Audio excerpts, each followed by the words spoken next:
Welcome to all dear students. मैं Pushpraj Mishra Mahavir class के YouTube channel पर आपके सामने आज उपस्थित हूं। जैसा कि आप सभी जानते हैं, 12th के हमारे ऑफलाइन बैच पहले से ही स्टार्ट हो चुके हैं, लेकिन कुछ बच्चे कुछ दिनों के बाद ज्वाइन किए, एक दिन या 2 दिन के बाद ज्वाइन किए हैं, तो उनके लिए हम रिकॉर्डेड लेक्चर लेके आ रहे हैं, या आप इसको एज अ डेमो भी कह सकते हैं कि आप लोगों के लिए डेमो है। तो चलिए आइए हमारे साथ इस वीडियो में अंत तक बने रहें और इस खूबसूरत से चैप्टर को हम आज डिस्कस करते हैं। तो ये चैप्टर चाहे एमपी बोर्ड की बात करें या सीबीएसई, आईसीएसई, किसी भी बोर्ड की बात करें, सॉल्यूशन चैप्टर आपके लिए बहुत ही इंपॉर्टेंट है। तो आइए हम डिस्कस करते हैं और स्टार्ट करते हैं इस चैप्टर को। The name of the chapter is solution. सभी को पता है कि चैप्टर का नाम सॉल्यूशन है। लर्निंग ऑब्जेक्टिव्स मींस कि इस चैप्टर में हमें क्या क्या डिस्कस करना है, कौन कौन सी टॉपिक्स हैं, कौन कौन सी टर्म्स हैं जो हमें इस चैप्टर में डिस्कस करना है। तो सबसे फर्स्ट टर्म है solution and types of solution. ये सॉल्यूशंस क्या होते हैं, कितने टाइप्स के सॉल्यूशन होते हैं, फर्स्ट ऑफ ऑल इसको हम डिस्कस करेंगे। Then expressing concentration of solution, जैसे आप 9th क्लास में इनिशियली एंड 11th क्लास में पहले पढ़ चुके हैं कि कंसंट्रेशन ऑफ सॉल्यूशन को कौन कौन सी टर्म के बेस पे हम एक्सप्रेस कर सकते हैं। ठीक है, mass percentage, weight by weight, weight by volume and volume by volume, molarity, molality, normality, mole fraction, all these are the expressing term of concentration of solution. सभी को मालूम है कि ये जितनी भी टर्म्स हैं ये सॉल्यूशन के कंसंट्रेशन टर्म्स को एक्सप्रेस करती हैं। थर्ड हम देखेंगे इसमें solubility, solid and gases in liquid. तो ये जो है आपका solubility, solid and liquid in gases, इसको हम सेकेंड पार्ट पे डिस्कस करेंगे। हेनरी लॉ इसी के अंदर आएगा। इसके बाद वेपर प्रेशर ऑफ सॉल्यूशन को डिस्कस करना है। Ideal and non ideal solution discuss करेंगे। फिर सेकेंड पार्ट में जो होगा हमारा qualitative properties and determination of molar mass, इसी के साथ ही हम हेनरी लॉ को भी डिस्कस करेंगे और एबनॉर्मल मोलर मास। तो फर्स्ट पार्ट में अभी हम कुछ ही टर्म्स इसके डिस्कस करने वाले हैं। ठीक है, तो आइए देखते हैं सबसे फर्स्ट में कि solution, what is the solution. Solution क्या है, नॉर्मली सभी को पता है कि what is the solution. Solution is a homogeneous mixture. देखें, solution is a homogeneous mixture. Solution क्या है आपका, होमोजीनियस मिक्सचर है। और होमोजीनियस जो मिक्सचर है वो कैसा मिक्सचर है, 2 और मोर देन 2 कंपोनेंट। 2 और more than component means 2 component होंगे सॉल्यूशन में, या मोर देन 2 कंपोनेंट भी ले सकते हैं आप। ठीक है, and which has the uniform position, नहीं है यहाँ पे कंपोजिशन है, uniform composition, uniform composition and so identical properties through out the face. क्या मीनिंग है इसकी? इसकी मीनिंग ये है कि सपोज दैट आप एक कंटेनर यूज कर रहे हैं, इस कंटेनर में आपके पास है वाटर, इस कंटेनर में आपने वाटर फिल किया हुआ है H2O। H2O में आपने सॉल्ट पार्टिकल डिसॉल्व कर दिए, NaCl सॉल्ट के पार्टिकल हमने डिसॉल्व कर दिए।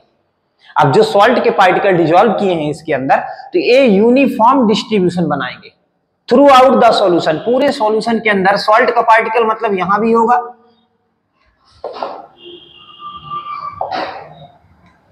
सॉल्ट का पार्टिकल यहां भी मिलेगा, यहां भी मिलेगा, यहां भी मिलेगा। मींस आप पूरे सॉल्यूशन में थ्रू आउट द सॉल्यूशन जो सॉल्ट के पार्टिकल्स होंगे यूनिफॉर्म डिस्ट्रीब्यूटेड होंगे, यूनिफॉर्म डिस्ट्रीब्यूटेड पार्टिकल होंगे जितने भी सॉल्ट के पार्टिकल होंगे। तो ये होमोजीनियस सॉल्यूशन बनेगा। नेक्स्ट देखें, इसमें इसी को डिस्कस करना है। These component which is present in large quantity is known as solvent. अब आपको फिर से पता, पहले बता दिया था 9th क्लास में डिस्कस किया हुआ हमने, कि 9th क्लास में ऑलरेडी डिस्कस किया हुआ है कि the component which are present in excess amount means more larger amount. Suppose that solvent plus solute, दोनों कंपोनेंट को जब मिक्स करते हैं तब जाके हमारे पास सॉल्यूशन बनेगा। भाई सॉल्यूशन का फॉर्मेशन कैसे होगा, एक कंपोनेंट को दूसरे कंपोनेंट में मिक्स करेंगे, एक कंपोनेंट को बोलते हैं हम सॉल्यूट, दूसरे कंपोनेंट को बोलते हैं हम सॉल्वेंट। मींस ऐसा कहें कि solution is equal to solute plus solvent. Solute और सॉल्वेंट दोनों को जब मिक्स करेंगे तो सॉल्यूशन का फॉर्मेशन होगा। बट आगे क्वेश्चन अराइज होता है कि सॉल्यूट किसको कहेंगे, what is solute and what is solvent. तो इसको डिस्कस करेंगे। सॉल्वेंट जो होता है हमेशा जो सॉल्वेंट होगा हमेशा आपका ग्रेटर अमाउंट में होगा, इसको हम लार्ज अमाउंट में लेंगे यहां पर। तो जो सॉल्वेंट होगा इसको लेंगे हम लार्ज अमाउंट में, जो सॉल्यूट होगा आपका ये होगा लेस अमाउंट में। जो सॉल्वेंट होगा आपका लार्ज अमाउंट में होगा और सॉल्यूट होगा हमेशा लेस अमाउंट में यूज करेंगे। ठीक है, suppose that see example 5 gram NaCl plus 50 gram water. 5 gram NaCl लेंगे, 50 ग्राम वाटर में डिजोल्व करेंगे तो सॉल्यूशन प्रिपेयर हो जाएगा। अब मैं यदि आपसे बात करूं कि इस सॉल्यूशन में मेरे पास सॉल्यूट क्या होगा, सॉल्वेंट क्या होगा, तो ऑब्वियसली सी बात है, मैंने अभी आपसे बोला कि जो एक्सेस अमाउंट में, जो ज्यादा अमाउंट में होगा वो सॉल्वेंट हो जाएगा। जैसे यहां पे वाटर है आपका 50 ग्राम, जो सॉल्यूट है NaCl 5 ग्राम है, तो लेस क्वांटिटी है NaCl की, means NaCl is a sodium chloride is a solute and 50 gram water means 50 gram water जो है वो ग्रेटर अमाउंट में है as compare to NaCl, means it is a solvent. Clear? अच्छा, ये फर्स्ट केस हो गया। सेकंड केस में इसी को समझें। सेकंड केस में हम इसको कैसे समझेंगे, देखते हैं। नेक्स्ट एग्जांपल लेते हैं, नेक्स्ट एग्जांपल पे देखते हैं। नेक्स्ट एग्जांपल में इसको देखें हम कि सपोज दैट ऐसा करते हैं कि 50 ml वाटर ले लिया हमने और प्लस 50 ml मिल्क ले लिया। ठीक है, अब इस केस में दोनों का अमाउंट जो है इक्वल है। अब आपके लिए थोड़ा सा मुश्किल होगा यहां पर समझना कि जब हम दोनों का अमाउंट इक्वल लेंगे तो इस कंडीशन में किसको सॉल्यूट मानेंगे और किसको सॉल्वेंट मानेंगे, क्योंकि अब अभी तो ये बात हो रही थी कि जिसका अमाउंट कम होगा वो सॉल्यूट है, जिसका अमाउंट ज्यादा होगा, ग्रेटर होगा, वो सॉल्वेंट है। बट हमारे पास कई बार ऐसे भी सॉल्यूशन आते हैं जब दोनों का कंपोजिशन इक्वल अमाउंट में होता है। तो इस कंडीशन में हम देखेंगे कि 50 ml H2O है और 50 ml मिल्क है, किसको सॉल्यूट माने, किसको सॉल्वेंट माने। तो इस कंडीशन में हमें एक बात याद रखनी है कि जो वाटर होता है, जो हमारा वाटर होता है, वाटर बिहेव करता है एज अ यूनिवर्सल सॉल्वेंट। मतलब ये जो वाटर है इसको हम यूनिवर्सल सॉल्वेंट मानते हैं। यूनिवर्सल सॉल्वेंट मानते हैं, इसका मतलब ये हुआ कि जो वाटर है हमारा एज अ सॉल्वेंट बिहेव करेगा। जब इक्वल अमाउंट की बात करेंगे तो इक्वल अमाउंट में जो वाटर होगा हमारा वो यूनिवर्सल सॉल्वेंट बिहेव करेगा। ठीक है, ये तो हो गई बात सेकंड केस की। अच्छा, थर्ड केस एक और बनता है। सपोज दैट हमारे पास वाटर ना हो, वाटर ना ले, मिल्क ले लें या कोई भी केमिकल कंपाउंड जैसे फिनॉल ले लें, बेंजीन ले लें, इथेनॉल ले लें, बेंजीन ले लें, इथेनॉल और फिनॉल ले लें। तो इस कंडीशन में किसको सॉल्वेंट और किसको सॉल्यूट कहेंगे हम। ठीक है, तो इस कंडीशन में हम देखेंगे कि सॉल्यूशन फाइनली सॉल्यूशन बनने के बाद किसके फॉर्म में रहता है। जिसके फॉर्म में रहेगा दैट इज अ सॉल्वेंट, जिसके फॉर्म में भी रहेगा उसको हम सॉल्वेंट कहेंगे कि ये सॉल्वेंट है। जिसके फॉर्म में भी होगा उसको हम एज अ सॉल्वेंट मानेंगे। क्लियर है? Clear to all? तो उस कंडीशन में उसको हम एज अ सॉल्वेंट कहेंगे। तो there are the three cases you can determine the which component is a solute and which component is a solvent. First, जिसका अमाउंट लेस होगा दैट इज द सॉल्यूट, जिसका amount ज्यादा होगा solvent होगा। Second case, यदि equal amount है 50 ml milk या 50 ml water, तो वाटर को हमें as a universal solvent treat करना है एट दैट कंडीशन। आगे, यदि हमारे पास सॉल्यूट सॉल्वेंट हमने लिया है तो सॉल्यूशन बनने के बाद फाइनल जो स्टेट मिल रही है वो किसकी मिल रही है, वो हमारा सॉल्वेंट हो जाएगा। ठीक है, तो यहां तक हमने देख लिया, इसके आगे चलते हैं। A solution which consists of only two component is known as a binary solution। समझो इसको, समझते हैं क्या बोला जा रहा है इस पॉइंट पे, हम इसको समझते हैं, इस पे फोकस करते हैं।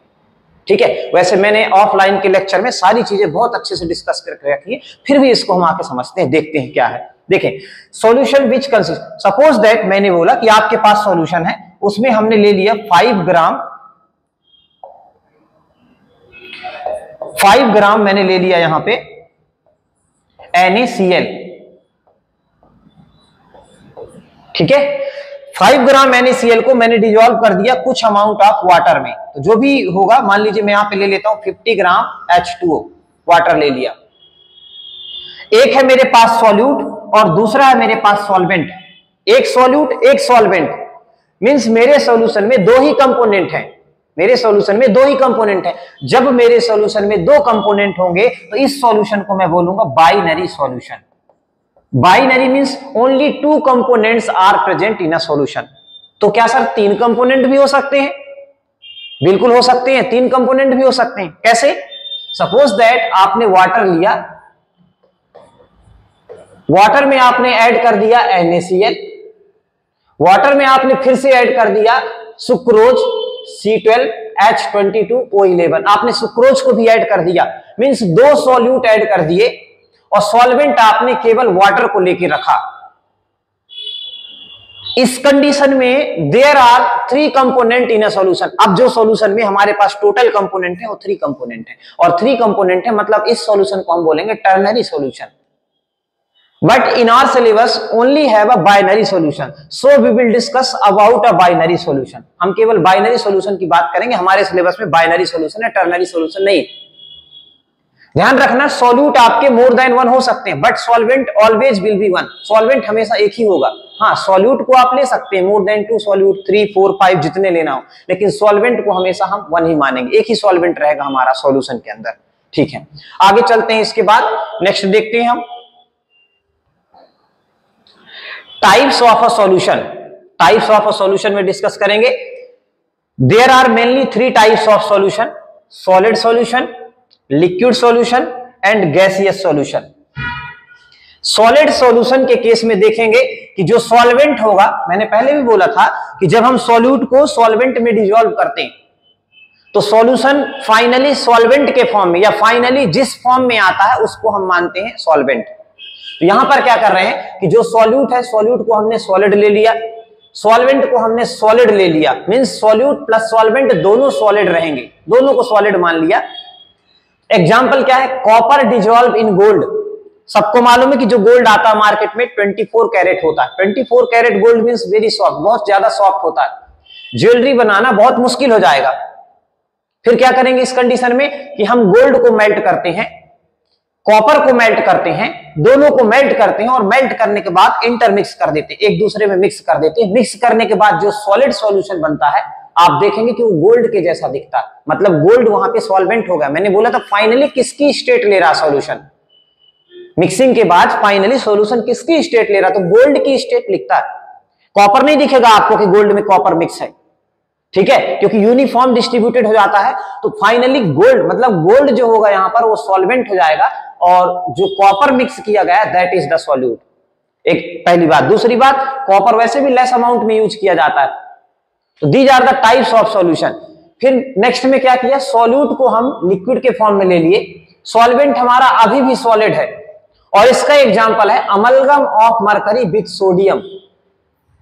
अमलगम ऑफ, आपको पता रूम टेम्परेचर पे मरकरी जो होता है लिक्विड स्टेट में होता है, ठीक है, मरकरी लिक्विड स्टेट में होता है, मतलब मरकरी यहां पे बिहेव करेगा एज अ सॉल्यूट। मरकरी आपका बिहेव करेगा एज अ सॉल्यूट एंड जो सोडियम होगा वो सॉलिड फॉर्म में होगा, दैट इज अ सॉल्वेंट। ठीक है, आगे देखेंगे। फिर इसके बाद सॉल्यूट को गैस ले लिया, सॉल्वेंट को सॉलिड ले लिया। इसका example solution of H2 in a palladium. सभी को पता है कि हाइड्रोजिनेशन रिएक्शन में हम लोग यूज करते हैं हाइड्रोजन को पैलेडियम के साथ। तो इस केस में जो सॉल्वेंट होता है सॉलिड होता है, सॉल्यूट जो होता है आपका गैस होता है। फिर नेक्स्ट आते हैं लिक्विड सॉल्यूशन में। लिक्विड सॉल्यूशन में सबसे फर्स्ट में सॉल्यूट को सॉलिड रखा। अब सॉल्वेंट हमेशा क्या रहेगा, सॉल्वेंट आपका हमेशा लिक्विड फॉर्म में रहेगा। ध्यान रखना, जब सॉलिड सॉल्यूशन की बात करेंगे तो सॉल्वेंट हर केस में सॉलिड रहेगा। जब लिक्विड सॉल्यूशन की बात करेंगे तो जो सॉल्वेंट होगा हमेशा वो लिक्विड फॉर्म में रहेगा, ठीक है। और जब गैसियस सॉल्यूशन की बात करेंगे तो जो सॉल्वेंट होगा हमेशा गैसियस फॉर्म में होगा, तभी तो गैस के फॉर्म में आएगा सॉल्यूशन। मैंने बोला ना फाइनली टेक प्लेस, जिसकी स्टेट ले लेगा सॉल्यूशन वही सॉल्वेंट हो जाता है। लिक्विड को लिक्विड के साथ मिक्स किया, इसका एग्जांपल हो जाएगा ethanol dissolve in water. Ethanol को यहां पर हमने वाटर के साथ डिसॉल्व किया है, ठीक है, इथेनॉल को हमने यहां पर वाटर के साथ डिसॉल्व किया हुआ है। गैस को लिक्विड में, oxygen dissolve in water, means oxygen जो है आपकी वो सॉल्यूट है, और लिक्विड जो लेंगे वाटर मींस आपका क्या हो जाएगा, सॉल्वेंट। गैसियस सॉल्यूशन में सॉलिड सॉल्यूट ले लिया हमने और सॉल्वेंट को गैस ले लिया। इसका example camphor in nitrogen gas. Camphor जो है, कैम्फर को कपूर को लेके नाइट्रोजन गैस के साथ डिसॉल्व करते हैं, तो इस केस में जो गैस होती है nitrogen gas as a behave करती है सॉल्वेंट, और जो कैम्फर होता है सॉलिड फॉर्म में that behaves like a solute. Next solute को हमने लिक्विड ले लिया, और जो सॉल्वेंट था उसको गैस के फॉर्म में ले लिया हमने, सॉल्वेंट था गैस के फॉर्म में, तो इसका एग्जांपल हो गया आपका chloroform mixed with nitrogen gas. यहाँ पे chloroform mixed with nitrogen gas, तो इसका ये एग्जांपल हो जाएगा। ठीक है, आगे देखें, लास्ट है इसमें गैस सॉल्यूट हो गया और सॉल्वेंट भी गैस लिया, mixture of oxygen and nitrogen gas, दोनों को मिक्स किया, सॉल्यूट भी गैस है सॉल्वेंट भी गैस है। ठीक है, mixture of oxygen and nitrogen gas. अब जिस गैस का वॉल्यूम ज्यादा होगा वो हो जाएगा सॉल्वेंट, और जिस गैस का वॉल्यूम कम होगा, अमाउंट कम होगा, वो हो जाएगी सॉल्यूट। ठीक है, तो इस तरह से ये टाइप्स ऑफ सॉल्यूशन है आपके। नेक्स्ट हम आते हैं, वेरी इंटरेस्टिंग टर्म्स है expressing of concentration of a solution. ठीक है, कंसंट्रेशन ऑफ अ सॉल्यूशन बहुत ध्यान से पढ़ना है, बहुत इंपॉर्टेंट टर्म्स है आपकी। Expressing concentration terms of a solution, ध्यान से देखना है आपको। सबसे फर्स्ट में डिस्कस करेंगे कि कंसंट्रेशन क्या, व्हाट इज कंसंट्रेशन। तो हम बात करें कि हमारे पास सॉल्यूशन है, कोई भी सॉल्यूशन है, इस सॉल्यूशन में एक तो सॉल्वेंट होगा जो वाटर होगा। मैंने बोला कि इसमें चलो हमने NaCl को डिसॉल्व किया है, कितना किया है मैंने नहीं बोला, सिर्फ आपसे बोला कि NaCl डिसॉल्व सॉल्यूशन है, सॉल्ट सॉल्यूशन कह सकते हैं या शुगर सॉल्यूशन, जो भी सॉल्यूशन लेंगे उस सॉल्यूशन की बात करेंगे। तो अभी हमने डिस्कस किया कि सॉल्ट सॉल्यूशन है हमारे पास। अच्छा, सॉल्ट सॉल्यूशन है तो कितना सॉल्ट प्रेजेंट है, तो सिंपल हम कह सकते हैं amount of salt present in solution. ये जो सॉल्यूशन है इसमें कितने अमाउंट में सॉल्ट प्रेजेंट है, that is called the concentration. Amount of salt present in solution is known as concentration. एक लाइन में इसकी डेफिनेशन बोलेंगे तो simply we can say that amount of salt या amount of sugar present in solution is known as concentration. कितने amount में solute present है, कितने अमाउंट में सॉल्यूट प्रेजेंट है, दैट इज द कंसंट्रेशन। सबसे पहले ये तो क्लियर कर लें। ठीक है, the amount of solute present in a solution is called concentration, पहले भी बता दिया मैंने, डिस्कस कर दिया। नेक्स्ट है concentration of solutions can be expressed in 7 ways. मैंने बोला लेंथ को मेजर, जैसे रूम को मेजर करना है, रूम की लेंथ को मेजर करना है तो सेंटीमीटर में भी कर सकते हैं, मीटर में भी कर सकते हैं, फीट में कर सकते हैं। और मैंने बोला कि यदि मीटर में मेजर किया है रूम की लेंथ को तो इसको कन्वर्ट करिए आप किलोमीटर में तो कर सकते हैं। खैर एक तो ये अलग टॉपिक हो गया, मतलब कंसंट्रेशन जो है उसको कितने तरीके से हम एक्सप्रेस कर सकते हैं, कंसंट्रेशन जो हमारी है उसको हम कितने तरीके से एक्सप्रेस कर सकते हैं। ये जो 7 वेज है, 7 तरीके, 7 वेज से हम इसको डिस्कस कर सकते हैं। देखते हैं कौन कौन से हैं। Firstly we will talk about mass percentage, मतलब सबसे फर्स्ट जो है हमारे पास ये मास परसेंटेज, और मास परसेंटेज में भी हमारे पास है यहाँ पे वेट बाय वेट, W/W का मतलब wait by weight percentage mass percentage में। अच्छा, जो मास बाय मास परसेंटेज है इसमें वॉल्यूम का कोई रिलेशन नहीं है, वॉल्यूम का कोई रिलेशन नहीं है। इसका मतलब ये है ये जो है मास डिपेंडेंट है, ये जो क्वांटिटी है आपकी ये मास डिपेंडेंट है, mass dependent. Mass by mass percent, weight by weight percentage जो है आपका ये मास डिपेंडेंट है। सेकेंड, वॉल्यूम परसेंटेज, जो वॉल्यूम परसेंटेज है वॉल्यूम बाय वॉल्यूम परसेंटेज है। इसका मतलब इसमें वॉल्यूम का रिलेशन है, और वॉल्यूम का रिलेशन है इसका मतलब इसको हम बोल सकते हैं volume dependent, volume dependent. What is the meaning of volume dependent? Volume dependent है मतलब टेम्परेचर इस पे अफेक्ट करेगा। इस कंसंट्रेशन की टर्म को, किसको, वॉल्यूम परसेंटेज को, जो भी टेम्परेचर होगा, टेम्परेचर को इंक्रीज करेंगे या टेम्परेचर को डिक्रीज करेंगे तो इस पे इफेक्ट आएगा। क्यों आएगा इफेक्ट? क्योंकि ये वॉल्यूम डिपेंडेंट है, वॉल्यूम पे डिपेंड करेगा। टेम्परेचर को इंक्रीज करेंगे तो सॉल्यूशन का जो वॉल्यूम होगा थोड़ा सा इंक्रीज होगा, तो जो भी कंसंट्रेशन होगी वो फिर क्या हो जाएगी आपकी, डिक्रीज हो जाएगी। उस कंडीशन में वॉल्यूम बढ़ेगा, कंसंट्रेशन क्या है ना, तो ध्यान रखेंगे इसको। नेक्स्ट होता मास बाई वॉल्यूम, इसमें भी वॉल्यूम है, मतलब ए भी इसी के जैसे हो जाएगी। Means we can say that volume percentage and mass by volume percentage are the volume dependent concentration. ये दोनों जो कंसंट्रेशन है ये वॉल्यूम डिपेंडेंट है। थर्ड देखते हैं पार्ट्स पर मिलियन, मींस 10 की पावर 6 में हम देखेंगे 10 की पावर 6 में कितने पार्टिकल सॉल्यूट के प्रेजेंट है, that is called the part पर मिलियन। नेक्स्ट है मोल फ्रैक्शन। मोल फ्रैक्शन जो है मास डिपेंडेंट है, इसमें भी मास का ही रोल है, नंबर ऑफ मोल्स वगैरह यूज होंगे। मोलैरिटी, मोलैरिटी का फॉर्मूला होता है, सभी को मालूम है, 11th क्लास में भी डिस्कस किया हुआ है, ठीक है, कि number of moles upon volume, मतलब वॉल्यूम रिलेटेड क्वांटिटी। जो मोलैरिटी है, molarity is a volume related quantity. Molarity volumes को रिलेट कर रही है, मतलब इस पे भी टेम्परेचर का इफेक्ट पड़ेगा। यदि इसमें हम टेम्परेचर को इंक्रीज करेंगे तो ये जो मोलैरिटी होगी इस पे इफेक्ट पड़ जाएगा इसका, टेम्परेचर का, क्योंकि वॉल्यूम डिपेंडेंट टर्म्स है ये। मोलैलिटी, मोलैलिटी है लास्ट में, और ये है मास डिपेंडेंट। मोलैलिटी जो है आपकी मास डिपेंडेंट है। इनको अब हम 1 बाय 1 सभी को डिस्कस करेंगे आपके सामने नेक्स्ट स्लाइड से। ओके, तो firstly we will discuss about mass percentage. सबसे फर्स्ट में डिस्कस करना हमें mass percentage, what is the mass percentage. तो सिंपल इनके फॉर्मूले देखेंगे और इनको डिस्कस करते चलेंगे। The number of grams of solute present in 100 gram of solution is known as mass percentage.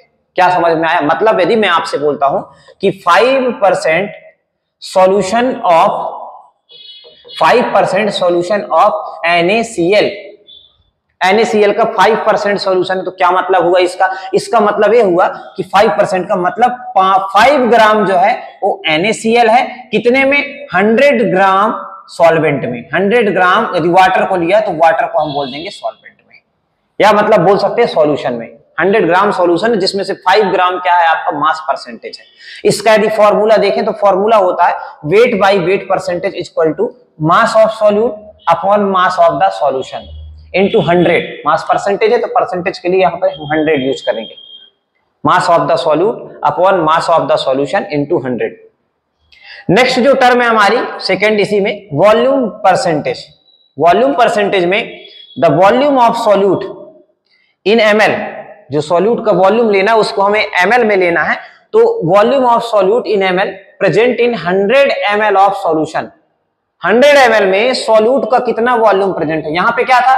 यहां पे number of grams of solute, solute के कितने ग्राम प्रेजेंट है 100 ग्राम सॉल्यूशन में। 100 ग्राम सॉल्यूशन में सॉल्यूट जो है उसके कितने ग्राम प्रेजेंट है, that is the mass by mass percentage, या वेट बाई वेट परसेंटेज भी कह सकते हैं।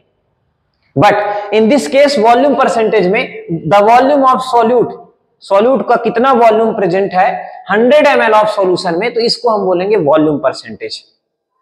क्लियर है सभी को? ठीक है, इसके आगे देखते हैं फॉर्मूला क्या बनेगा। Volume by volume percentage is equal to volume of the solute upon volume of the solution into 100। मतलब ऊपर जो लेना है volume of the solute, solute का वॉल्यूम लेना हमें यहां पर ऊपर, और जो सॉल्वेंट का वॉल्यूम होगा सॉल्वेंट के वॉल्यूम को हमें यूज करना है यहां पर नीचे। ठीक है, सॉल्यूशन के वॉल्यूम को ऊपर सॉल्यूट का वॉल्यूम, नीचे सॉल्यूशन का वॉल्यूम। ऐसे यहां पर सॉल्यूट का जो मास होगा उसको ऊपर, और जो सॉल्यूशन का मास होगा उसको हम नीचे यूज करेंगे। ठीक है, इनके न्यूमेरिकल्स भी हैं, न्यूमेरिकल भी हम डिस्कस करते हैं। ठीक है, मास by mass percentage.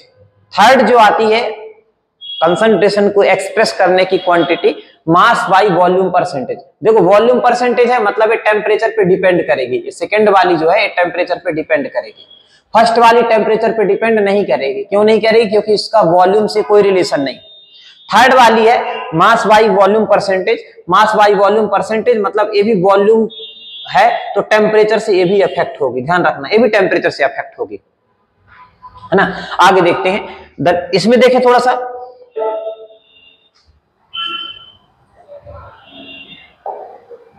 mass by volume percentage, the number of grams of solute present in 100 ml of solution, मतलब सॉल्यूट के कितने ग्राम, सॉल्यूट के कितने ग्राम 100 ग्राम में प्रेजेंट है, सॉल्यूट के कितने ग्राम 100 ml ऑफ सॉल्यूशन में प्रेजेंट है, तो उसको हम बोलेंगे मास बाई वॉल्यूम परसेंटेज। फॉर्मूला क्या है हमारा, मास of the solute, mass of the solute upon volume of the solution.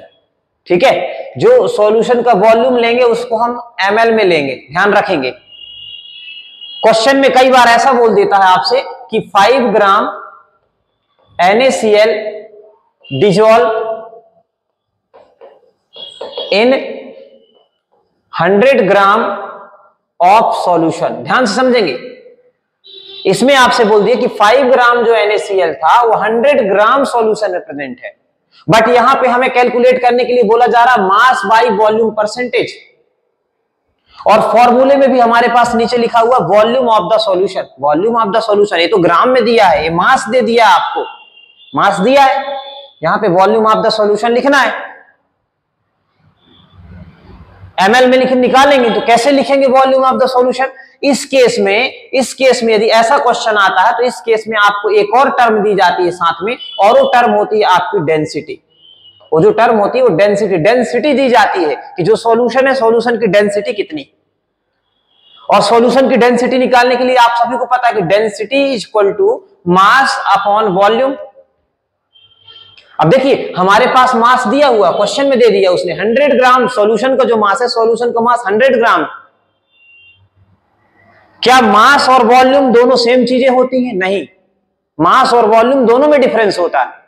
यदि यहां पे 100 ग्राम दिया है और इसको हम वॉल्यूम में चेंज करेंगे, इसका वॉल्यूम निकालेंगे, तो फॉर्मूला यूज करेंगे density is equal to mass upon volume.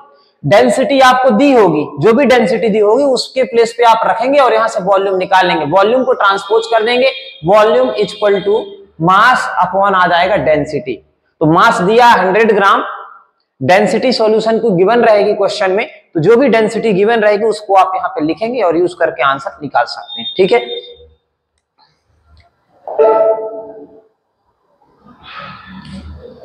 Next आते हैं, इसके बाद हम लोग पार्ट्स पर मिलियन। जैसा मैंने अभी आपको बताया था कि the number of parts of solute present in 1 million parts of solution. 1 million parts of मतलब 10 की पावर 6, 10 की पावर 6 सॉल्यूशन में सॉल्यूट के कितने पार्ट्स प्रेजेंट है, the number of parts of solute. ध्यान से समझना, the number of parts of solute. Medicinal science में, फार्मेसी वगैरह में, फार्मास्यूटिकल कंपनी में जहां मेडिसिन वगैरह बनाते हैं वहां पर इस पीपीएम को बहुत ज्यादा यूज करते हैं, पीपीएम का यूज होता है वहां पर। देखो 10 की पावर 6 है, 10 की पावर 6 में सॉल्यूट का कितना पार्टिकल प्रेजेंट है, मतलब बहुत लेस क्वांटिटी है आपकी, बहुत लेस क्वांटिटी। और मेडिसिन में लेस क्वांटिटी ही तो बहुत ज्यादा इफेक्टिव होती है, तो वहां पर यूज करते हैं इसको। Solution is known as a parts per million. This unit used when solution is present in trace amount, traces amount मतलब बहुत कम अमाउंट में। ठीक है, तो मोल फ्रैक्शन ऑफ सॉल्यूट। अच्छा, नेक्स्ट वाली क्वांटिटी, इसका फॉर्मूला इस पे यहां पर दे दिया है। एक्चुअली में इसका जो फॉर्मूला होता है, इसके फॉर्मूले में लिखते हैं the number of parts of solute upon mass of solution into 10 की पावर 6। इसका जो फॉर्मूला लिखते हैं, यहां पे लिखा हुआ है पार्ट्स ऑफ, इसमें दिख नहीं रहा है, the total number of parts of all component into 10 की पावर 6, है ना। ये तो इसका फॉर्मूला हो जाएगा। ठीक है, ध्यान रखेंगे। इसके बाद नेक्स्ट इंपॉर्टेंट क्वांटिटी अब 12th क्लास में, अब ध्यान से देखेंगे। अभी तक जो हमने पढ़ी थी कहीं ना कहीं पे 9th क्लास में पढ़ी थी, 11th क्लास में पढ़ी थी, और कहीं पे कह सकते हैं कि उनका डायरेक्ट क्वेश्चन तो नहीं आएगा, बट उसका यूज है। आगे जो भी क्वांटिटी पढ़ेंगे, जो भी टॉपिक पढ़ेंगे आगे हम इस चैप्टर में, उन सभी का यूज रहेगा यहाँ पर, उन सभी का यूज करेंगे हम लोग कि कहां पे कैसे यूज करें, कौन सा टॉपिक को कहां पे लगाना, कौन सी कंसंट्रेशन टर्म कहां पर यूज होगी। ठीक है, तो देखते हैं जो सबसे फर्स्ट टर्म अब आ रही हमारे पास, वो आ रही मोल फ्रैक्शन। बहुत इंपॉर्टेंट है आपका मोल फ्रैक्शन वाला ये जो टॉपिक है। ठीक है, मोल फ्रैक्शन। तो सबसे पहले हम देखें कि मोल फ्रैक्शन जो निकालना हमें सॉल्यूशन का निकालना है, सॉल्यूशन का मोल फ्रैक्शन निकालना है। यदि इसकी डेफिनेशन की बात करते हैं तो डेफिनेशन में देखें कि डेफिनेशन की यदि हम बात करते हैं तो डेफिनेशन में देखें the ratio of number of moles of one component, ठीक है, to the total number of moles of all the component. Mean simple आप कह सकते हैं कि the number of moles of one component present है ना। कैसे डिफाइन करेंगे, it is the ratio of one component present in all the component. Simple सी बात है, आप डिफाइन कर सकते हैं, ठीक है। और इजी लैंग्वेज में बोलना है तो आप बोल सकते हैं the number of moles of one component, it is the ratio of number of moles of one component and number of moles of all the component present in solution. कैसे define करेंगे, it is the ratio of number of moles of one component and number of moles of all the component present in a solution. तो ये है आपका mole fraction. समझ में नहीं आया है ना, देखते हैं इसको। देखो हमारे पास सॉल्यूशन है, सॉल्यूशन में हमारे पास होगा सॉल्वेंट, सेकंड होगा हमारे पास सॉल्यूशन में सॉल्यूट। अब हम ध्यान देंगे इस चैप्टर में हमेशा के लिए सॉल्वेंट जो है उसको हम इंडिकेट करेंगे ए से। मैं कहीं पर भी ए लिखूंगा, ए का मतलब होगा सॉल्वेंट, और कहीं पर भी यदि मैं बी लिखता हूं, बी नोट करता हूं, बी का मतलब हो जाएगा हमारा कि बी मतलब हमारे पास हो जाएगा ये सॉल्यूट, ठीक है। तो ध्यान रखना, ए का मतलब सॉल्वेंट, बी का मतलब सॉल्यूट। तो सॉल्वेंट और सॉल्यूट दोनों जब मिक्स होंगे तो हमारे पास बन जाएगा सॉल्यूशन, ठीक है। हम डिस्कस कर रहे हैं यहां पर मोल फ्रैक्शन की बात कर रहे हैं। अब बताएं कि ये जो सॉल्यूशन है, इस सॉल्यूशन में सॉल्यूट का कितना पार्ट प्रेजेंट है, कितना सॉल्यूट प्रेजेंट है। इस सॉल्यूशन में सॉल्वेंट का कितना पार्ट प्रेजेंट है। इन दोनों के रेशियो को ही तो बोलेंगे हम कि ये मोल फ्रैक्शन है। इन दोनों के रेशियो को ही तो बोलेंगे मोल फ्रैक्शन। देखें आगे, देखें मोल फ्रैक्शन जो है इसको प्रेजेंट करते हैं हम, काई बोल दे या जीटा भी बोलते हैं इसको। इस टाइप से साइन बनता है, इसको जीटा बोल दिया, जीटा से रिप्रेजेंट करते हैं। नॉर्मली आप लोग बोल देते हैं एक्स है, सर ये एक्स लिखा हुआ है, ठीक है। एक्स मानना तो एक्स मानिए, जो भी मानना हो, बट लिखेंगे तो इसको ऐसा ही, ऐसा साइन बना देंगे, चाहे आप एक्स मान के लिखें, जीटा मान के लिखें, काई मान के लिखें, ठीक है। ये है मोल फ्रैक्शन, ऐसे मोल फ्रैक्शन को हम रिप्रेजेंट करते हैं। तो मोल फ्रैक्शन, सपोज दैट, अब मैंने अभी आपसे बोला था कि जो सॉल्यूशन है हमारे पास, सॉल्यूशन में दो चीजें होती है ना। कौन कौन सी होंगी आपके सॉल्यूशन में, दो चीजें। एक तो होगा सॉल्वेंट, सॉल्वेंट को हमने रिप्रेजेंट कर लिया ए से, और दूसरा होगा हमारे पास सॉल्यूट, सॉल्यूट को हमने रिप्रेजेंट कर लिया बी से। एक तो सॉल्वेंट होगा, एक सॉल्यूट होगा। हम मानते हैं कि सबसे पहले हम मोल फ्रैक्शन निकालें किसका, सॉल्वेंट का। तो यदि सॉल्वेंट का मोल फ्रैक्शन निकालना है तो मैं लिखूंगा यहां पे mole fraction of component A, X A लिखूंगा। काई ए बोलना है तो काई ए भी बोल सकते हो, मैं एक्स बोलूंगा। X A means mole fraction of component A is equal to number of moles of A upon number of moles of A plus number of moles of B. क्यों सर ऐसा क्यों आया, देखें मोल फ्रैक्शन क्या है। Mole fraction को हमने बोला it is the ratio, it is the ratio of number of moles of one component. N, N मतलब है नंबर ऑफ मोल्स, एन का मतलब है number of moles, number of moles, ठीक है। तो मोल फ्रैक्शन है क्या, it is the ratio of number of moles of one component and number of moles of all the component present in a solution. और मेरे solution में मैंने बोला बाइनरी सॉल्यूशन की बात कर रहे हैं, तो बाइनरी सॉल्यूशन में हमारे पास दो कंपोनेंट प्रेजेंट है, एक तो सॉल्यूट प्रेजेंट है NB, और एक सॉल्वेंट प्रेजेंट है। तो सॉल्वेंट के number of moles plus solute के नंबर ऑफ मोल्स दोनों को ऐड करके इससे डिवाइड कर देंगे number of moles of solvent से, तो हमारे पास निकल आएगा मोल फ्रैक्शन ऑफ कंपोनेंट ए, ठीक है। जब मोल फ्रैक्शन ऑफ कंपोनेंट ए के डिटरमाइन करेंगे तो हम ए को ऊपर लेंगे, मतलब नंबर ऑफ मोल्स ए के ऊपर ले लेंगे, और अपॉन में क्या लेंगे, total number of moles present all the component. Total number of moles मतलब यदि सॉल्ट प्रेजेंट है और वाटर प्रेजेंट है तो सॉल्ट के कितने नंबर ऑफ मोल्स प्रेजेंट है, वाटर के कितने नंबर ऑफ मोल्स प्रेजेंट है, दोनों के नंबर ऑफ मोल्स को हम क्या कर देंगे, सम कर देंगे, ऐड कर देंगे। यहीं पर यदि मुझे डिटरमाइन करना है number of moles of component B, तो number of moles of component B determine करना है, तो इसके लिए मैं क्या करूंगा, number of moles of B यदि डिटरमाइन करना है तो इसके लिए मुझे लिखना पड़ेगा number of moles of B upon number of moles of A plus number of moles of B, ठीक है। मींस यदि मोल फ्रैक्शन मुझे कंपोनेंट बी के डिटरमाइन करना है तो मैं लिखूंगा number of moles of B, जिसके डिटरमाइन करना उसको ऊपर कर दिया मैंने न्यूमरेटर पे, और ऑल द कंपोनेंट के कितने नंबर ऑफ मोल्स, जितने भी कंपोनेंट प्रेजेंट है उनको अपॉन में कर दिया। तो इस तरह से मेरे पास सॉल्वेंट का मोल फ्रैक्शन निकल आया, सॉल्यूट का मोल फ्रैक्शन निकल आया। अब मैं सॉल्यूशन का जो मोल फ्रैक्शन है उसको आसानी से निकाल सकता हूं। कैसे निकाल सकता हूं सॉल्यूशन का मोल फ्रैक्शन, कि mole fraction of solution equal to number of moles of A, मतलब number of moles of solvent plus number of moles of solute, दोनों के नंबर ऑफ मोल्स को हम प्लस कर देंगे, दोनों के नंबर ऑफ मोल्स को हम प्लस कर देंगे तो हमें जो नंबर ऑफ दोनों के मोल फ्रैक्शन को प्लस कर देंगे, और यदि दोनों के मोल फ्रैक्शन को प्लस करेंगे तो हमें मिल जाएगा मोल फ्रैक्शन ऑफ सॉल्यूशन।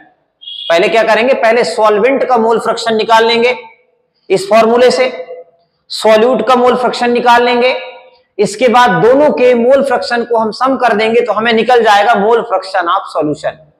ठीक है, अच्छा मोल फ्रैक्शन कैसे निकालेंगे इसकी भी बात करेंगे अभी हम, इसके आगे हम बात करेंगे इसमें कि मोल फ्रैक्शन निकालेंगे कैसे, उसको भी डिस्कस करेंगे इसमें।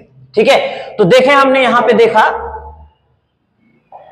कि यदि हमें मोल फ्रैक्शन निकालना हो, ठीक है, सॉल्यूशन का, तो सॉल्यूशन का मोल फ्रैक्शन निकालना हो तो mole fraction of solution is equal to mole fraction of component A plus mole fraction of component B कर देंगे तो हमें सॉल्यूशन का मोल फ्रैक्शन जो वो मिल जाएगा। अभी इसके पहले हमने इतना डिस्कस किया।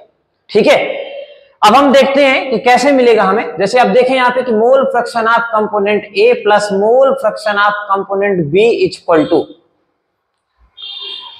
इन दोनों की वैल्यू रखें तो mole fraction of component A की वैल्यू निकाली थी, इसकी पहले वाली स्लाइड में आप देख सकते हैं, इसकी वैल्यू निकाली थी हमने number of moles of A upon number of moles of A plus number of moles of B. एक इसकी वैल्यू रख दी हमने, mole fraction of component A की वैल्यू रख दी, प्लस करना है इसके साथ हमें नंबर ऑफ मोल्स ऑफ, मतलब मोल फ्रैक्शन निकालना है बी का, तो बी की वैल्यू क्या थी, number of moles of B upon number of moles of A plus number of moles of B. ठीक है, इन दोनों को सम करेंगे तो एलसीएम लेंगे तो number of moles of A plus number of moles of B LCM आएगा, और ऊपर है number of moles A plus number of moles of B, means हमारे पास आएगा mole fraction of solution is equal to number of moles of A plus number of moles of B upon number of moles of A plus number of moles of B, और ये दोनों cancel हो जाएंगे तो जो solution का mole fraction निकल के आएगा हमारे सामने, मतलब सीधी सी बात है, देख लें इसको, समझ लें, हमारे पास जो मोल फ्रैक्शन आएगा सॉल्यूशन का, ठीक है, वो किसके इक्वल आएगा, या ऐसा कह सकते हैं इसको हम कि mole fraction of component A plus mole fraction of component B equal to कितना मिलेगा हमें, 1 मिलेगा। हमेशा मोल फ्रैक्शन कंपोनेंट ए के plus mole fraction component B के, मतलब सॉल्वेंट के मोल फ्रैक्शन और सॉल्यूट के मोल फ्रैक्शन दोनों को आप यदि ऐड कर देंगे, दोनों को सम कर देंगे तो जो वैल्यू मिलेगी आपको हमेशा 1 के इक्वल मिलेगी।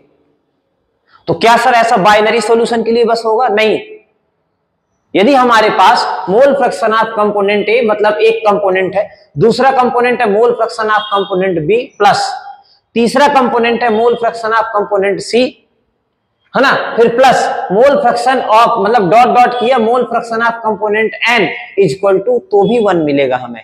जितने भी कंपोनेंट ले लें सॉल्यूशन में मान लो सपोज दैट कि हमने वाटर लिया है, वाटर में हमने सॉल्यूट ऐड कर दिया, वाटर है, वाटर में सॉल्ट ऐड कर दिया, सॉल्ट के साथ शुगर ऐड कर दिया, इसके साथ मिल्क ऐड कर दिया, तो चाहे जितने भी कंपोनेंट ले लें हम, जब उनका मोल फ्रैक्शन निकाल के सम करेंगे, मतलब सॉल्यूशन का जो मोल फ्रैक्शन निकालेंगे तो सॉल्यूशन का मोल फ्रैक्शन हमेशा हमें 1 मिलेगा।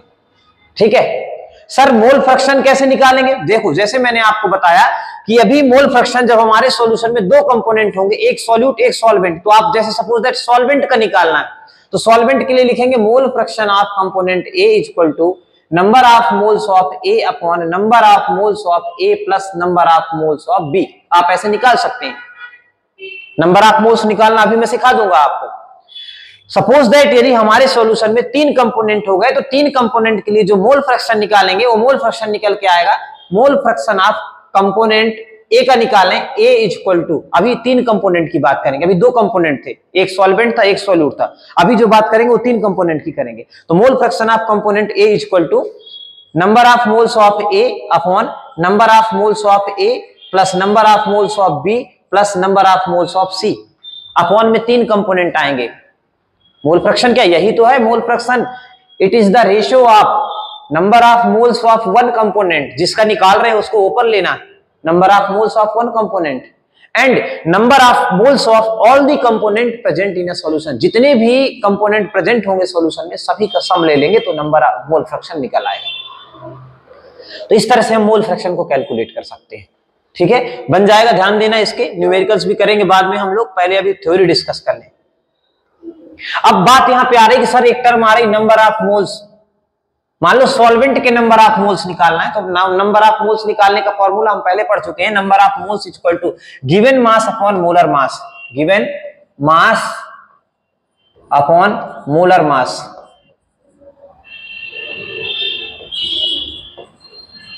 Given mass upon molar mass, ये नंबर ऑफ मोल्स इससे निकल आएगा।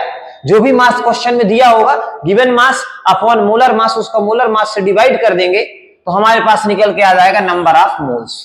और इसी तरह से नंबर ऑफ मोल्स बी के निकाल लेंगे, मींस सॉल्यूट के निकाल लेंगे, गिवन मास अपॉन मोलर मास, तो नंबर ऑफ मोल्स आपको सॉल्यूट के भी मिल जाएंगे। क्लियर है सभी को? ठीक है, तो इसके आगे हम देखते हैं, नेक्स्ट उस पे चलते हैं मोलैरिटी पर।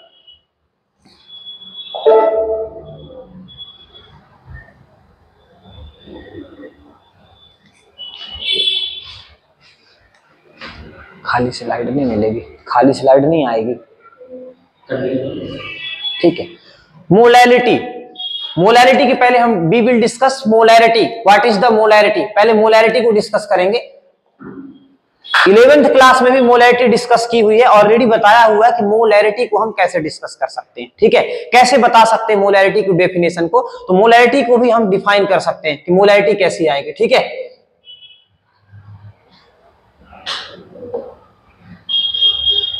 ठीक है, मोलैरिटी, तो मोलैरिटी को कैसे डिस्कस करें, देखें।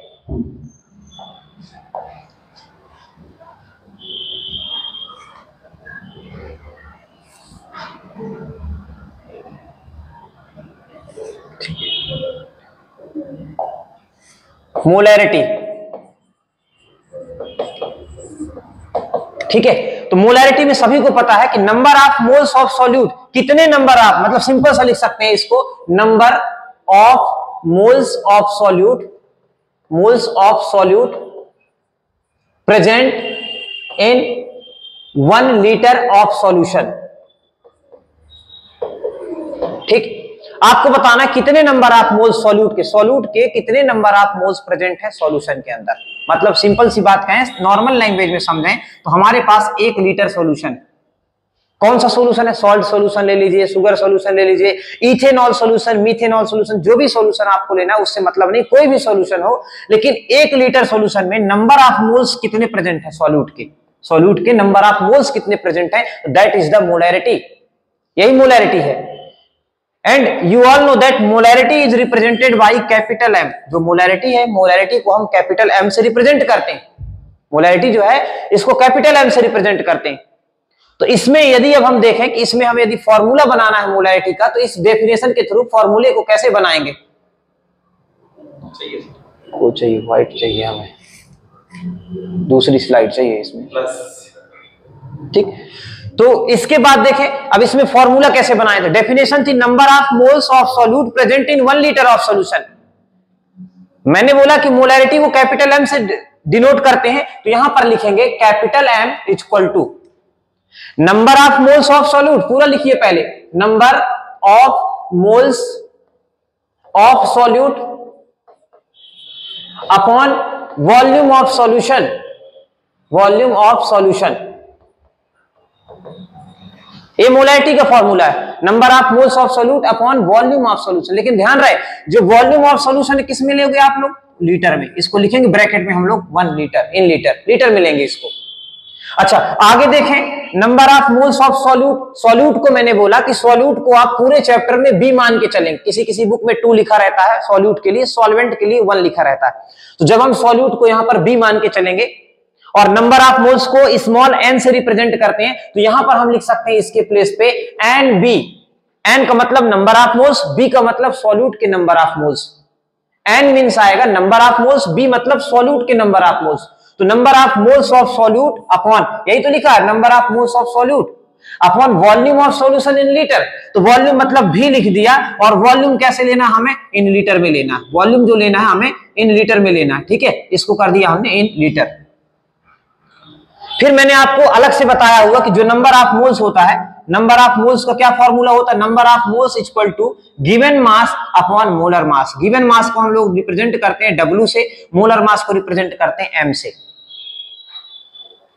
तो ठीक है, इसी वैल्यू को उठाओ, नंबर ऑफ मोल्स की वैल्यू को उठा दो और यहां पे पुट कर दो आप number of moles of B की प्लेस पे। तो क्या बनेगा फॉर्मूला हमारे पास, NB के प्लेस पे कितना आ जाएगा, W upon M, W upon M।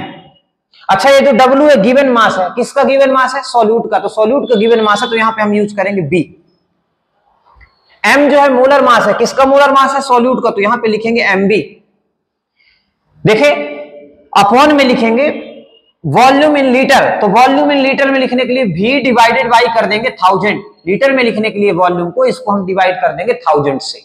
ठीक है, इस फॉर्मूले को और सिंपलीफाई करना है, तो और सिंपलीफाई करने के लिए आप क्या करेंगे, इसके आगे इसी में देखें कि इसको सिंपलीफाई करना, तो आप लिखेंगे molarity equal to WB upon MB,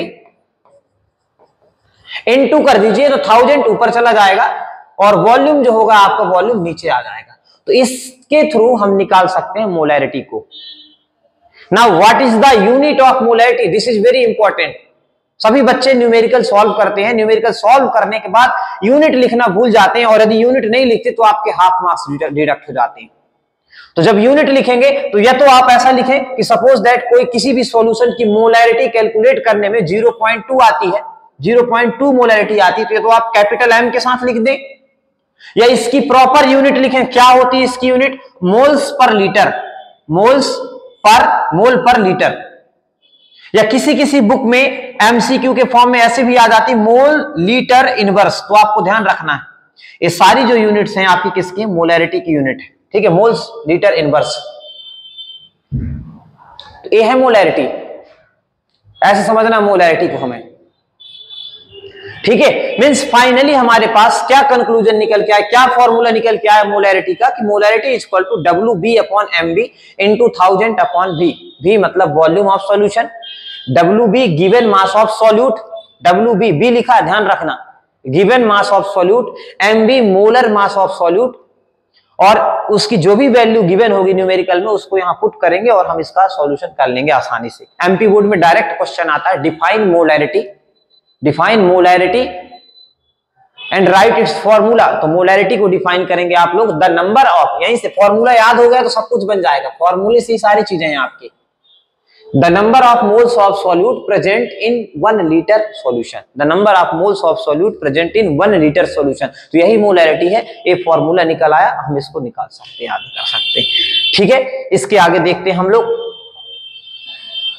next आगे चलते हैं। अब आगे चलेंगे, इसमें देखेंगे अब क्या करना है। मोलैरिटी हो गई, एक क्वेश्चन, एक इसका न्यूमेरिकल करते हैं हम लोग, एक क्वेश्चन देखते हैं इसमें। ठीक है, मैंने बोला find the molarity, find molarity of solution, find molarity of solution containing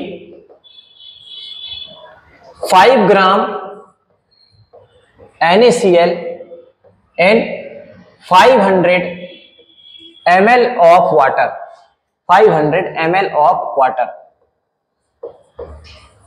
ठीक है, 500 ml ऑफ वाटर ना बोले, यहां पे हम सॉल्यूशन बोले इसको, क्योंकि मोलैरिटी कर रहे हैं। मोलैरिटी जो होती है वॉल्यूम इन सॉल्यूशन की बात करते हैं। ठीक है, तो वॉल्यूम इन सॉल्यूशन में लेते हैं इसको, तो हम यहां पर बात कर देते हैं ऑफ सॉल्यूशन। ठीक है, ऑफ सॉल्यूशन की बात करेंगे। यहां पे क्या करेंगे, मोलैरिटी फाइंड करने के लिए बोला है। सबसे पहले फॉर्मूला नोट करिए, molarity equal to WB upon MB into 1000 divided by volume. कई लोग ऐसा करते हैं कि नंबर ऑफ मोल्स मतलब WB अपॉन MB पहले साइड में कैलकुलेट कर लेते हैं, इसके बाद जो भी नंबर ऑफ मोल्स आते हैं उसको मोलैरिटी के फॉर्मूले में रख के और फिर कैलकुलेट करते हैं। आप ऐसा भी कर सकते हैं, कोई दिक्कत नहीं।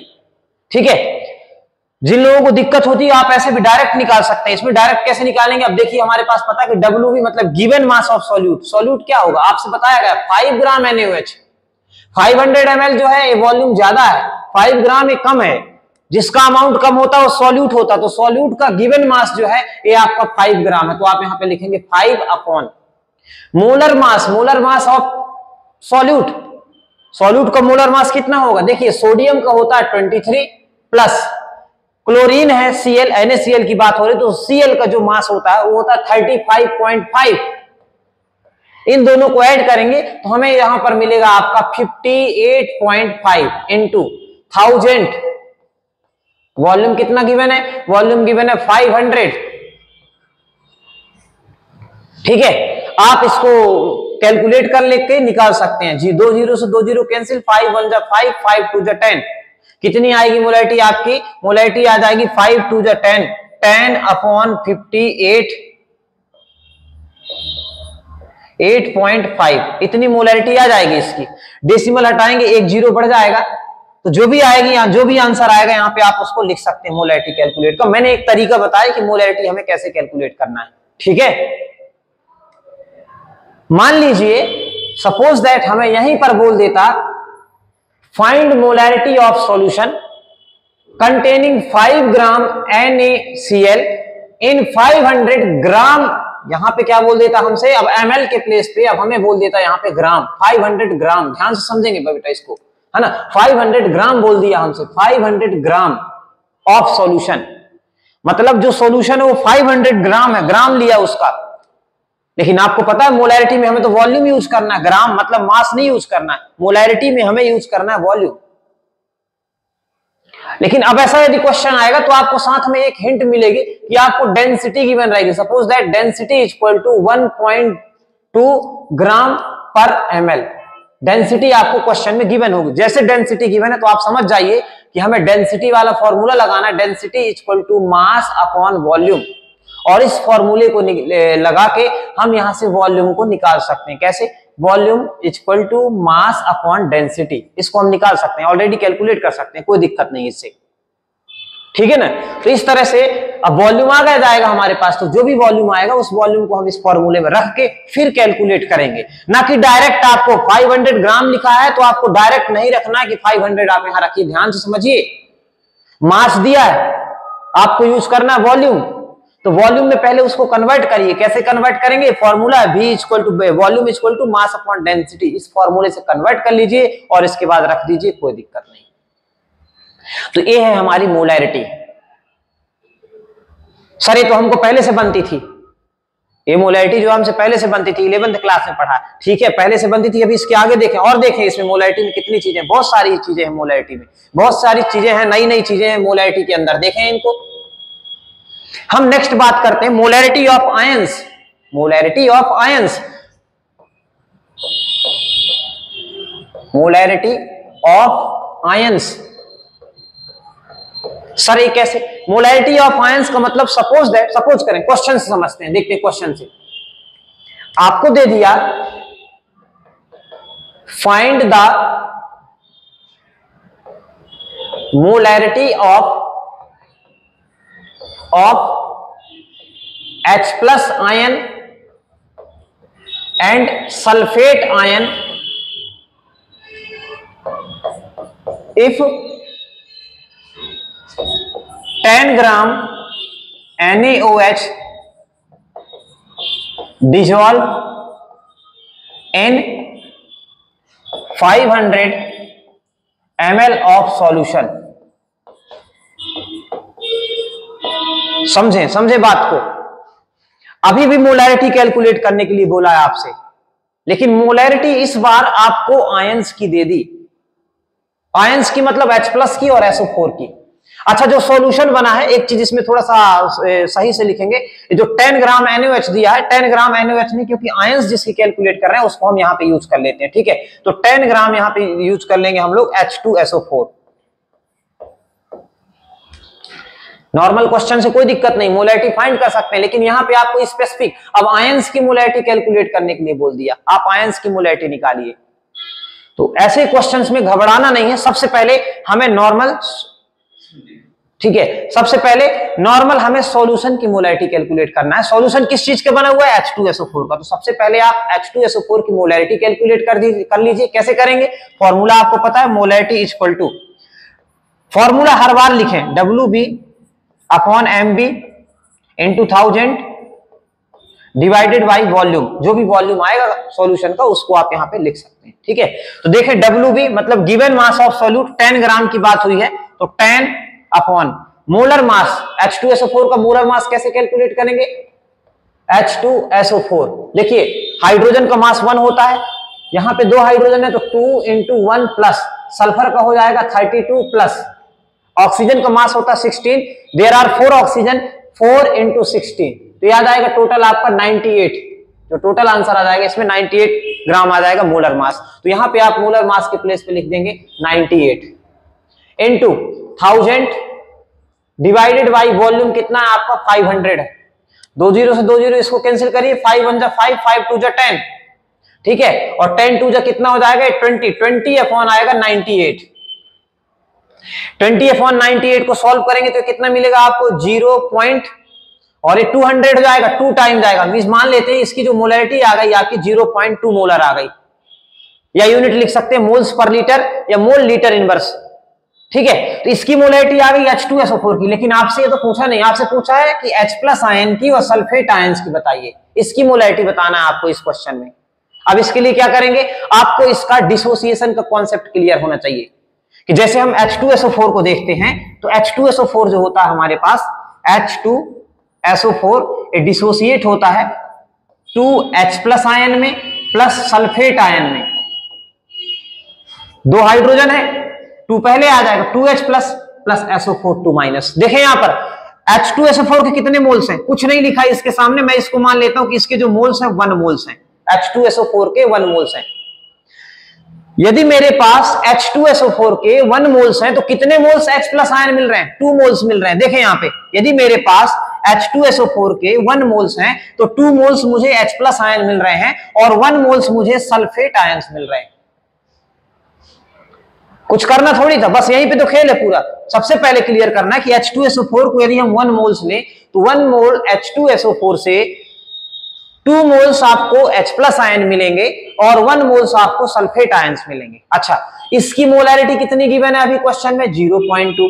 देखिए 1 मोल H2SO4 से 2 मोल्स H+ मिल रहे थे, मतलब इसका डबल मिल रहे थे, तो अभी इसकी मोलैरिटी कितनी है 0.2, तो मोलैरिटी जो H+ आयन की होगी वो भी तो डबल हो जाएगी, तो ये हो जाएगी 0.4 मोल हो जाएगी इसकी मोलैरिटी। समझे, यदि 1 मोल H2SO4 से 2 मोल्स H+ आयन मिल रहे हैं तो हमने बोला जो H2SO4 है उसकी मोलैरिटी 0.2 है, तो जब 1 से 2 बन रहे थे मतलब मोलैरिटी 0.2 है, तो यहां पर भी मोलैरिटी आके डबल हो जाएगी। अच्छा, सल्फेट आयन 1 मोल से एक ही सल्फेट आयन मिल रहा था तो इसकी मोलैरिटी 0.2 है, तो इसकी मोलैरिटी भी कितनी हो जाएगी 0.2 मोल हो जाएगी। तो इस तरह से किसी भी आयंस के मोलैरिटी कैलकुलेट करने के लिए दी जाए तो हम मोलैरिटी को, किसी भी आयंस की मोलैरिटी को कैलकुलेट कर सकते हैं बहुत इजीली तरीके से, ठीक है। इसी तरह से मान लो यहां पर हमारे पास HCl होता तो H+ के 1 आयंस मिलते और Cl के 1 आयंस मिलते, ठीक है। मैंने बोला HCl की मोलैरिटी 0.6 है। अच्छा, HCl की मोलैरिटी 1 मोल HCl से 1 मोल H+ बन रहा है, 1 मोल Cl बन रहा है, और इसकी मोलैरिटी 0.6 है तो इसकी भी तो 0.6 आएगी, इसकी भी कितनी आएगी 0.6 आएगी, क्योंकि यदि 1 मोल्स मान रहे हैं तो 1 मोल से 1 मोल H+ मिल रहा है, 1 मोल Cl माइनस मिल रहा है, और मोलैरिटी 0.6 दी तो इसकी भी 0.6 हो जाएगी, इसकी भी 0.6 हो जाएगी। तो इस तरह से आयंस की मोलैरिटी को हम बहुत आसानी से कैलकुलेट कर सकते हैं। इसके आगे देखते हैं मोलैरिटी ऑफ डाइल्यूशन।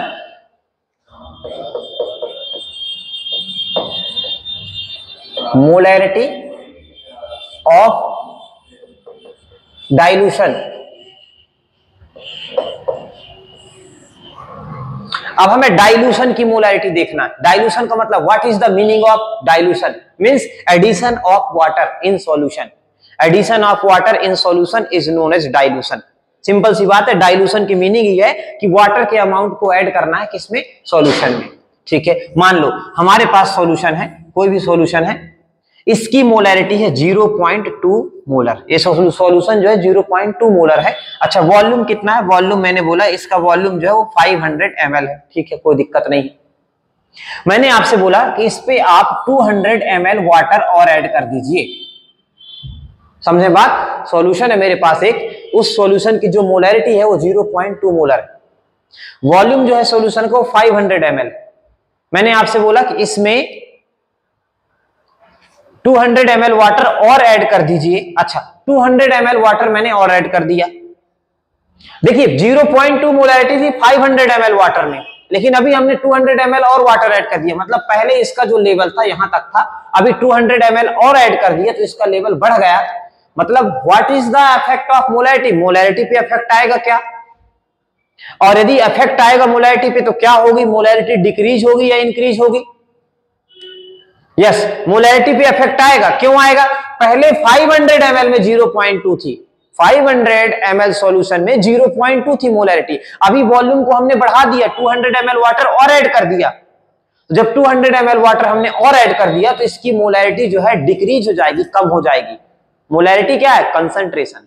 कंसंट्रेशन को क्या निकालेंगे? Number of moles of solute per unit volume, कम हो जाएंगे ना। अभी देखिए 500 में 0.2 मोलैरिटी है, मोलैरिटी आ रही, मतलब नंबर ऑफ जो सॉल्यूट पार्टिकल वो 500 ml में डिस्ट्रीब्यूटेड है। जब इसके वॉल्यूम को इंक्रीज किया तो अब जो नंबर ऑफ सॉल्यूट पार्टिकल थे उतने ही हैं, सॉल्यूट के पार्टिकल्स को हमने नहीं बढ़ाया, हमने केवल और केवल वाटर का एडिशन किया, मतलब सॉल्वेंट को ऐड किया, वॉल्यूम बढ़ाया है। सॉल्यूट के पार्टिकल सपोज दैट पहले 50 थे तो अभी भी 50 है, लेकिन पहले जब 50 पार्टिकल्स थे सॉल्यूट के वो 500 ml में थे, अभी जो 50 पार्टिकल है वो कितने में है? 500 प्लस 200 700 ml में है। तो अब मोलैरिटी क्या होगी? अभी जो सॉल्यूशन है इसमें यदि हमने डाइल्यूशन कर दिया, वाटर का अमाउंट ऐड कर दिया, तो इसकी मोलैरिटी जो है वो कितनी हो जाएगी? अब देखना हमें कि इसकी मोलैरिटी कितनी होगी। तो हम मान लेते हैं कि इसकी जो मोलैरिटी होगी आपकी, इसकी जो मोलैरिटी होगी हमारी, देखते हैं इसको कितनी होगी molarity.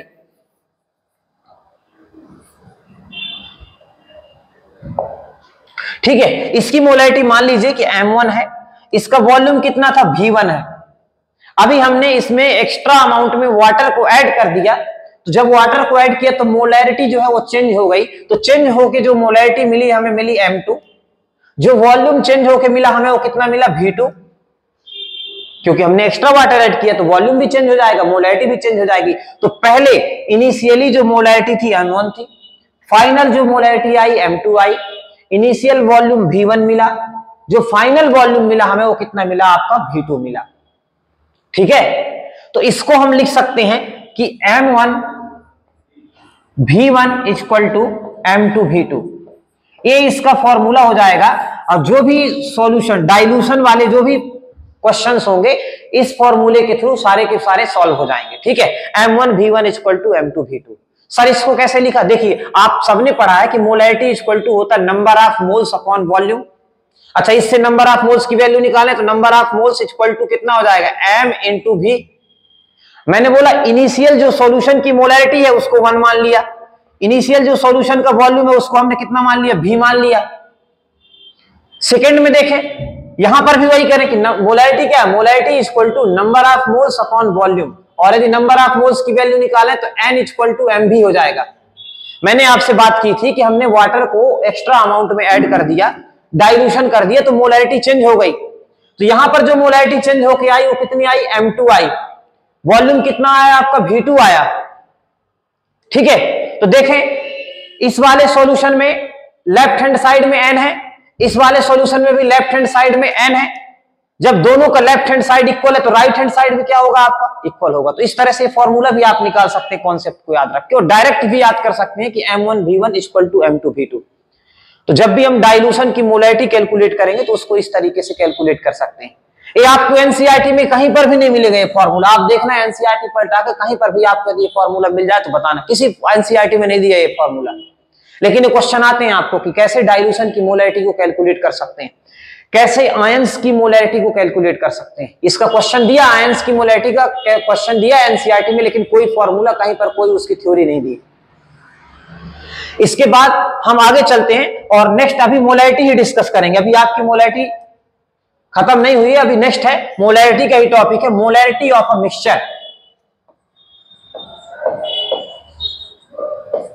Molarity of a mixture. देखिए मोलैरिटी ऑफ मिक्सचर को समझते हैं कैसे। सपोज दैट मेरे पास एक सॉल्यूशन है, ये जो सॉल्यूशन है इसका वॉल्यूम है मेरे पास 500 ml। ये मेरे पास जो सॉल्यूशन है इसका वॉल्यूम 500 ml है। इसकी जो मोलैरिटी है वो आपकी 0.2 मोलर है। ठीक है, एक सॉल्यूशन है जिसकी मोलैरिटी मैंने 0.2 मानी है, जिसका वॉल्यूम मैंने 500 ml मान लिया, ठीक है, कोई बात नहीं। मतलब ऐसा कह सकता हूं कि इसकी मोलैरिटी को मैंने मान लिया m1, वॉल्यूम को मैंने मान लिया v1। मुझे पता नहीं कितनी मोलैरिटी कितना वॉल्यूम, बट एक बॉटल में मुझे सॉल्यूशन दे दिया गया, बोला गया इसकी मोलैरिटी या इसका वॉल्यूम आपको फाइंड करना है, ये आपको निकालना है। दूसरा सॉल्यूशन है मेरे पास, दूसरे सॉल्यूशन में मोलैरिटी मेरे पास है 0.5 मोलर, इसका वॉल्यूम है आपका 200 ml, ठीक है। मुझे पता है कि इसकी मोलैरिटी 0.5, यहां भी पता है कि इसकी मोलैरिटी 0.2 है, लेकिन फिर भी मैं लिखने के लिए इसको लिख लेता हूं, इसकी जो मोलैरिटी m2 है, वॉल्यूम जो है आपका v2 है।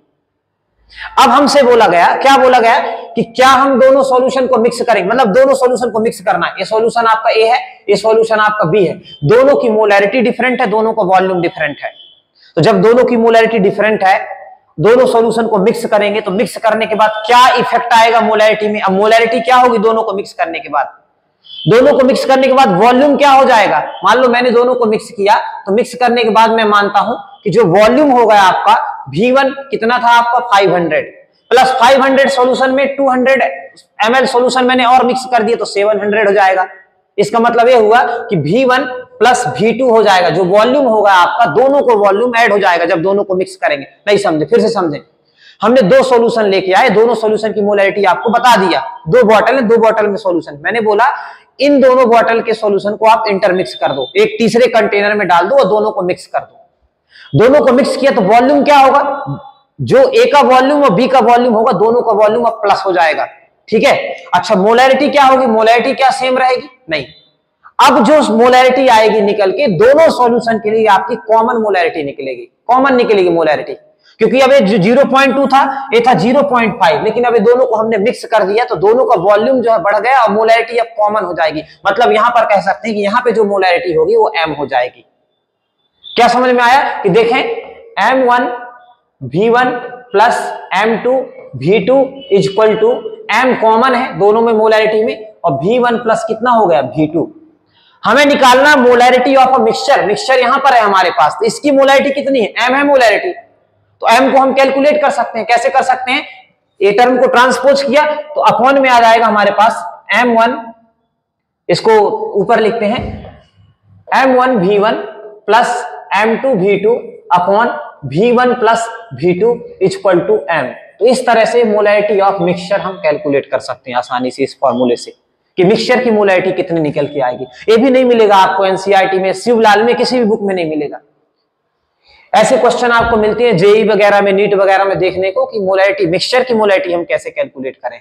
नॉर्मल क्वेश्चन नहीं आते, थोड़ा सा हाई लेवल के क्वेश्चन वहां पर आते हैं, ठीक है। अब इसके बाद हम आगे चलते हैं, मोलैरिटी अब यहीं पे खत्म करेंगे। मोलैरिटी के बाद हम नेक्स्ट टॉपिक डिस्कस करेंगे मोलैलिटी। नेक्स्ट टॉपिक जो डिस्कस करने वाले हैं अब वो है हमारे पास मोलैलिटी, की मोलैलिटी को कैसे डिस्कस करें, ठीक है। तो मोलैलिटी वाला जो लेक्चर है, और इसके बाद राउल्ट्स लॉ, वेपर प्रेशर, सारी चीजों को हम नेक्स्ट लेक्चर पे डिस्कस करेंगे, ठीक है, पार्ट सेकंड में। Thank you.